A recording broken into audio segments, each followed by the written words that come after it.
Hello everyone! Today's video is about one of the world's cultural epicenters. A city with an enthralling history.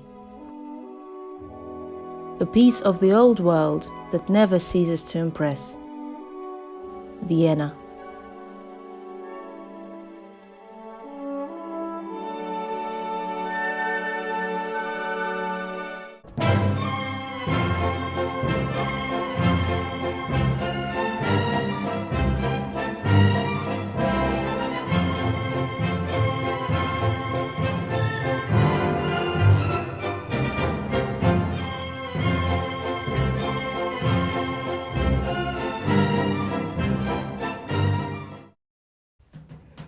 My first day in Vienna began in the early morning. So I began to explore. Surprisingly, my assumptions about the atmosphere of the city proved to be quite right, at least in my own eyes. I felt as if I'd entered a reality where the past had opened up a gate to the 21st century, and both worlds mingled together chaotically. Hence, the carriages and the automobiles pass down the same streets, and the small shops of handcrafted goods cohabitate with the uproar of globalization. Soon I was in the city's heart, Stephansplatz, above which towers the Cathedral of St. Stephen, founded right before the beginning of the Second Crusade. The most impressive part of it for me was, undoubtedly, the tile roof that depicts the coats of arms of the city of Vienna and the Republic of Austria. It gives the building a very unique appearance and makes it recognizable, along with the soaring South Tower. The square was brimming with people. In the crowd I heard many different languages. But what surprised me most was how many times I stumbled on people speaking my native tongue. It reminded me of how many left their homelands in the past few years, and also of how repetitive history is. From what I've read, Vienna had already been a frequent destination for migrants from Eastern Europe in the past. I think Vienna is one of the most wonderful destinations for art history lovers. The city is packed with gems of Baroque and neoclassical architecture, theatres, museums, churches, and snug little corners and lanes where you can find small shops of all kinds and, of course, restaurants where you can try out traditional local cuisine.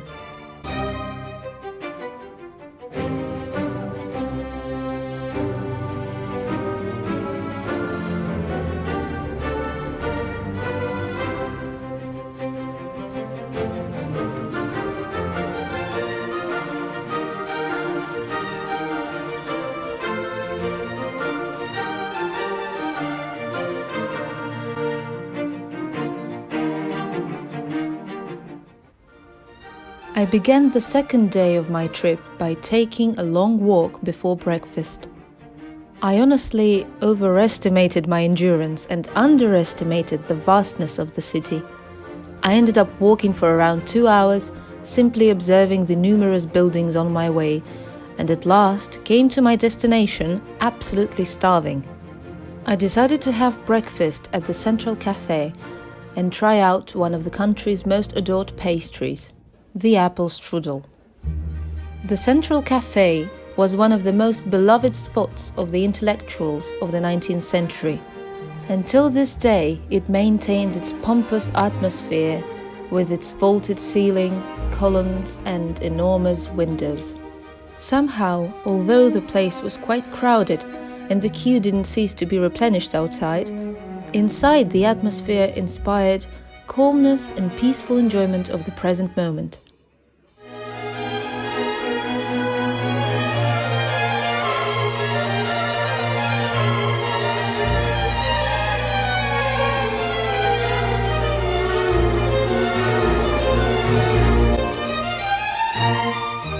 Afterwards, I went on with my stroll and soon ended up in front of the Hofburg Palace, where the museum dedicated to the life of the Empress Elizabeth of Austria, also known as Sissi, is located. But I decided to visit that one on another day. Right next to it, the National Library of Austria. At some point, I realized that my mind was getting overloaded with the amount of historical sites and buildings of such grandeur. I guess I got so used to living on an island with only small towns and villages everywhere that any bigger city astonishes my senses in both a good and a bad way. Soon I reached the doors of the Museum of Art History, located in what is literally called the Museum District, a whole section of the city teeming with cultural entertainment for all tastes. Of course, I spent a great deal of time in the halls dedicated to the ancient world, mainly Egypt, Greece, and Rome. To me, these pillars that artistic creation of the modern world is based upon are the most interesting to come back to time after time, and I've always been especially drawn to Egyptian art. I find it eternally elegant and sophisticated without being overloaded. And then, of course, the classical world with its marble made alive.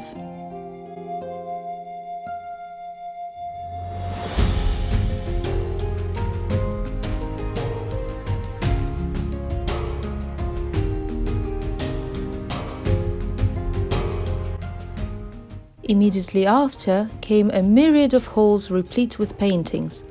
My eyes barely knew where to land. In that museum you can find exemplary works of art of any period and style, and a solid number of well-known masterpieces by painters like Rembrandt or Vermeer, to name only a couple out of many.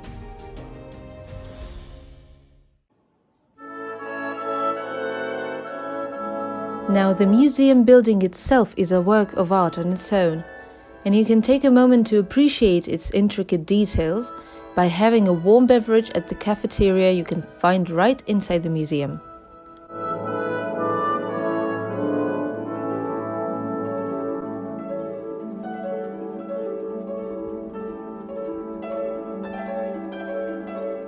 On the third day, I first went to the Albertina Museum. By the way, the building you see to the right front of it looking from its terrace is the Vienna State Opera.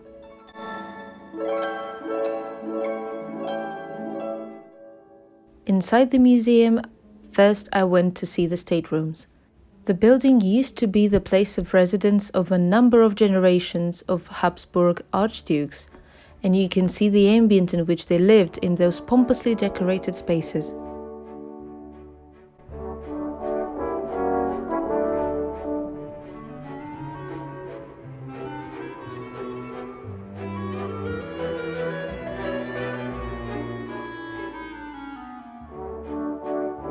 Right after that, I dived headlong into the second half of the 19th century. In the permanent display of the museum, you can see works of art from Impressionists to Picasso. The collection includes works of practically all of the most notorious names of the Impressionist movement, like Degas, Monet, Signac, Toulouse-Lautrec, Gauguin. Then moving on to the Russian avant-garde with works of Goncharova, Chagall, and Malevich.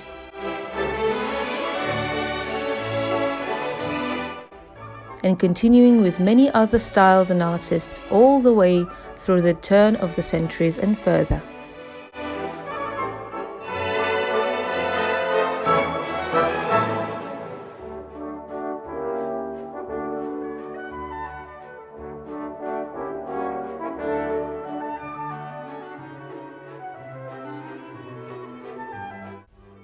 Aside from the permanent collection, there are also temporary exhibitions taking place in the same building.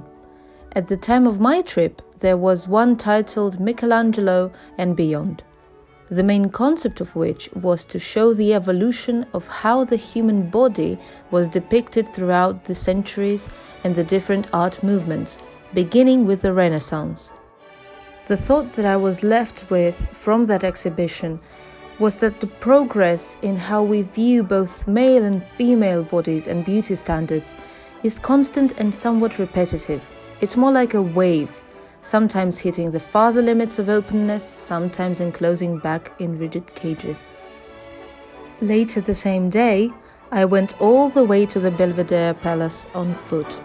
It was about a 1-hour walk, and my feet were already pleading for mercy after the first 10 kilometers I'd walked that day. But taking buses in new cities is not my style. My style is pretending that I'm a medieval pilgrim, but anyway.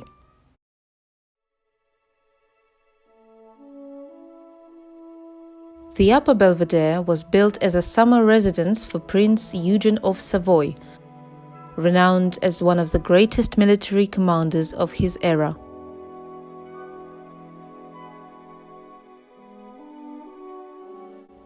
The palace is a glorious example of Baroque architecture, crammed with rich decorations.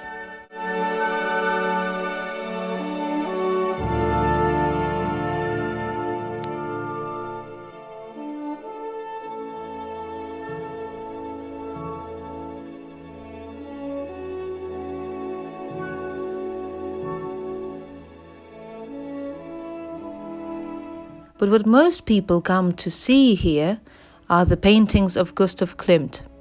Here is displayed his most famous piece of work, The Kiss, and a variety of other ones.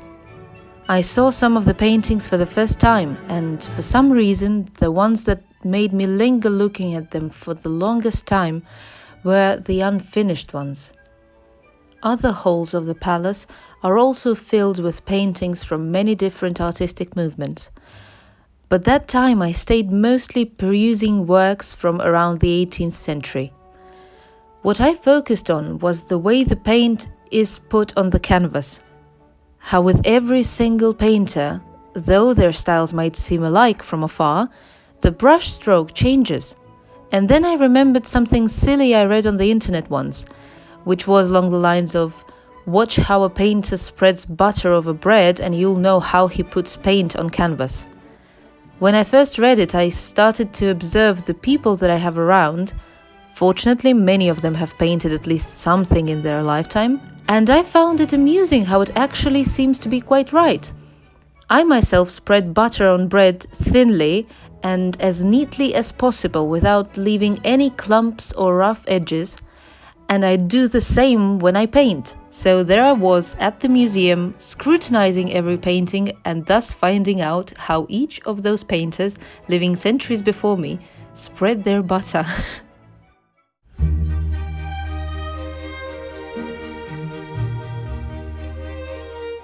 On my last full day in Vienna, I decided to go to the Sissi Museum. I didn't initially have that intention, but thought it curious, and since my way of traveling consists mostly of going with the flow, I said why not? And was pleasantly surprised. I'd say that out of all the museums I went to, this one was the most immersive. Unfortunately, filming inside was prohibited, so I can only show you the outside of the Hofburg Palace, where the empress whom the museum is dedicated to lived. Inside, you get an audio guide that tells you the story of the Empress's life. You can go through rooms where she and her family resided and discover the details of their everyday life, habits and customs. The experience was really enthralling and left me with curiosity to learn more. So that visit was definitely worth the while.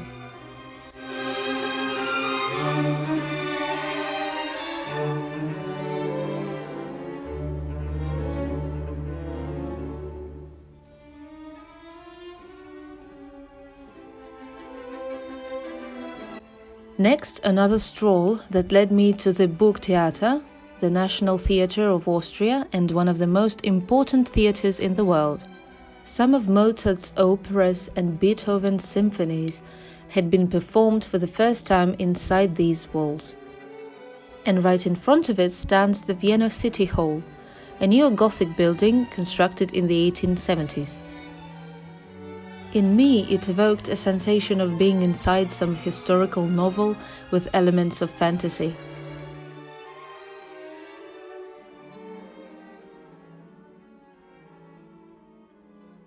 I loved how, entering some of the more secluded areas of the city, I felt like I was endlessly roaming from one film set to another, traveling from one century to the next. The weather was also constantly changing, though only slightly, but it enhanced my sensation further.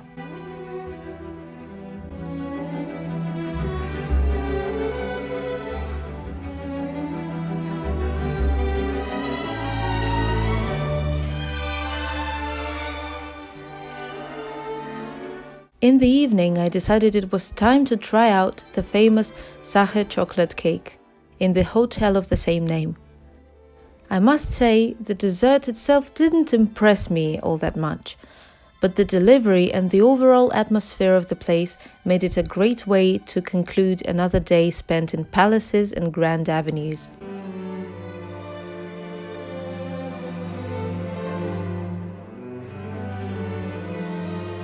Now we've come to the last hours of my stay in Vienna.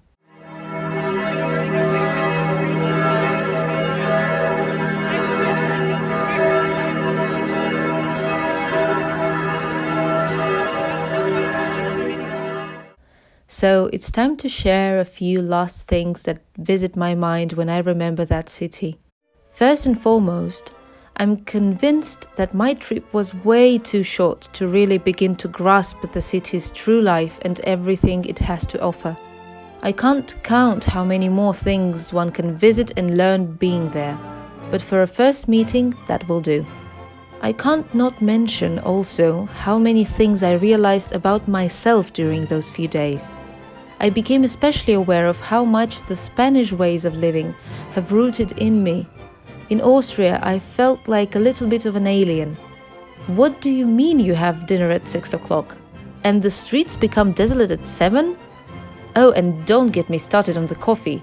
Viennese coffee tastes like water to me, compared to the intense bitter taste and aroma I got used to in the south. And the people, much more austere and straightforward, made me feel a little bit uncomfortable. That was something that really astonished me. I guess we humans really are much more like chameleons than we think we are. I am proof of that. I, a girl from Moscow, found Vienna an intimidating reminder of my past, and was eager to return back to my abode of shabby little villages, mountain crests, and sea salt. But well, the memories I'm left with are nothing short of majestic. Vienna is one of the most culturally and artistically impregnated and vivacious cities I've ever been to. And I hope that with this video I showed you at least a glimpse of what it is like to enjoy its exuberance. Now, as Billy Joel sang, Vienna waits for you.